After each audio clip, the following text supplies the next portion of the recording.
Heute stelle ich Ihnen die wichtigsten Merkmale des Nexaro NR 1500 vor. Das Gerät, wenn ich von oben drauf schaue, sehe ich als allererstes diesen Turm. Darunter verbirgt sich der Laserdistanzsensor, der für die Navigation des Geräts notwendig ist, und eine Warnleuchte.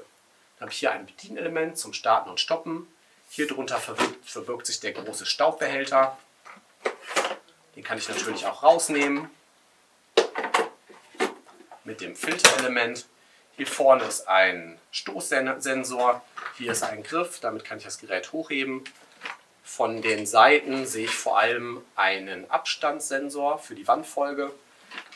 Auf der Unterseite sehe ich eine Hauptbürste und die Seitenbürste. Das ist die Reinigungseinheit. Außerdem 2 Antriebsräder, nochmal 3 zusätzliche Roller und einen Batteriefachdeckel. Außerdem sehe ich an der Unterseite 4 redundant ausgelegte Absturzsensoren. Nexaro. Secure your success.